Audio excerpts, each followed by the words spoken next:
Now it's time for Onpoint, where we speak to experts to delve deeper into the biggest news stories in the spotlight right now. South Korea's new daily COVID-19 cases, as we've been hearing, have been on a downtrend in recent weeks. There have been fears the number of new infections could explode, but so far that is yet to materialize. However, more than 1,000 people are still critically ill, with that figure remaining over the 1,000 mark for about 2 weeks straight now, putting a lot of strain on the healthcare system. Also, from today, proof of vaccination required for access to certain facilities, only valid for 6 months after the primary series or booster shots. The vaccine pass is required to enter restaurants, cafes, movie theaters, and other similar-sized places. And this will be widened to department stores and large supermarkets from January 10th. For more, we connect to Dr. Alice Tan, internist at Ms. Mary Women's Hospital in Seoul. Good morning, Dr. Tan. Good morning. So, Doctor, let's start with a downturn in new infections. The widely anticipated uptick didn't really seem to have come. What do you think about it?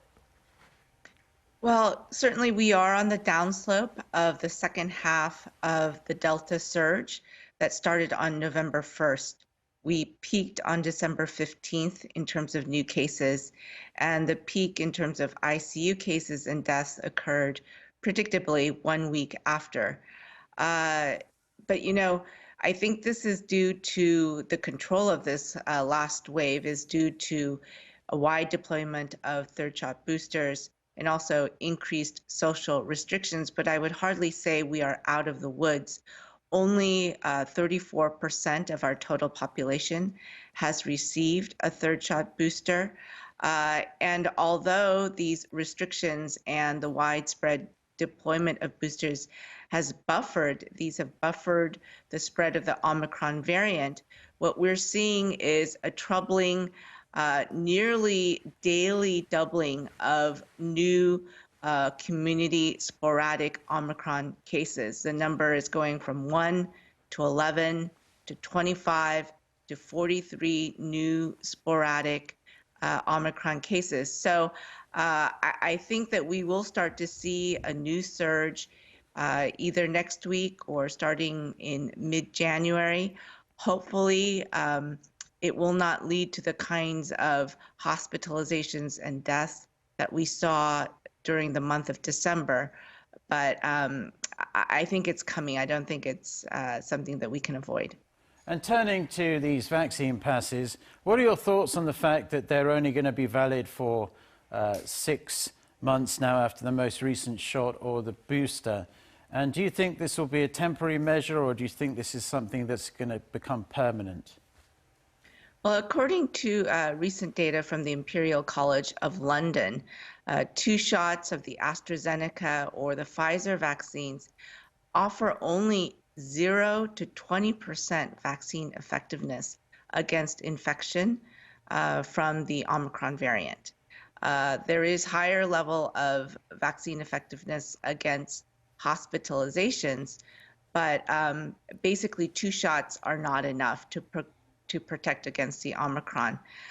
So at some point, when the overall risk due to COVID in our country becomes very, very low, at some point we will no longer need this vaccine pass system. But it's very hard to predict when that will come. We don't know if there will be a next variant of concern similar to Omicron that requires us to have another, say, 4th shot of a COVID-19 vaccine. And so for the time being, I think it does make sense to have an expiration date on the vaccine pass after 2 doses, because it's not going to be enough to protect against Omicron. So, Dr. Tan, what would you like to say to those people who are unvaccinated and who were fully vaccinated but are hesitant to take their booster shots? Right. So first of all, to the around 7 million people who have not even started vaccinations, COVID will probably find you.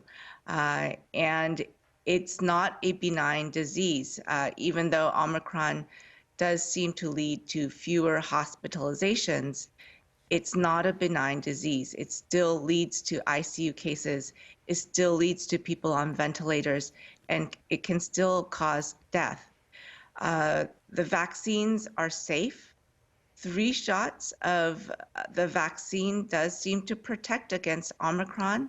It certainly protects against hospitalizations against even Omicron and the Delta variant. So please help our country get back on the road to the return to normal by starting vaccination, because otherwise COVID will find you. And it's not just acute COVID that we're worried about. Long COVID, long haul COVID can be a very debilitating condition. So we want to try to avoid that as much as possible, and vaccines are the way out. Right, and PCR tests have been improved here in South Korea. We reported on it just last week that now they can detect all 5 variants, including Omicron, and they can do so much faster. But are we still seeing the majority of new cases here in South Korea being the Delta variant? And for people who may have already had Delta or previous variants of COVID-19, can they still contract Omicron? Right, that's a very good question. So far, Delta is still the predominant variant in South Korea. But as I said, we are seeing more and more sporadic community cases pop up throughout the country. And I think that's the most troubling thing, is that the hotspots seem to be in the provinces where the healthcare systems may not be as robust. In terms of when will Omicron become dominant? I think it will happen sometime in January. The Omicron variant does seem to evade even natural infection. So having had a prior infection of COVID-19 will not protect against the Omicron variant. However, perhaps the good news is that infection with the Omicron does seem to protect against the Delta variant. But we can't say that Omicron will protect against the next emerging variant, that the next emerging variant X that we haven't identified yet. And so that's why even if you've been infected, you should definitely get vaccinated, because that will help protect you against both infection and also hospitalization. So, Dr. Tan, before we let you go, let me just ask you this.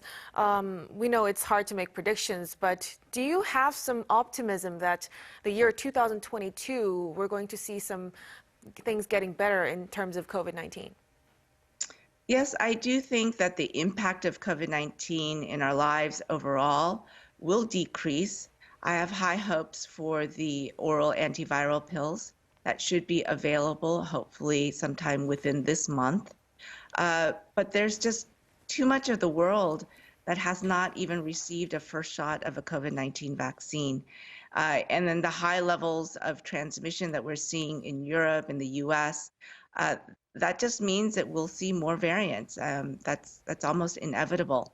So although COVID will be, I think, less of a deadly disease as time goes on, I'm not sure that 2022 will be the end of the pandemic. I hope so, but it doesn't look likely. Okay, Dr. Tan, a bit of a pessimistic note to end, but thank you very much for your insights as always. We appreciate you coming on. Thank you. Thank you.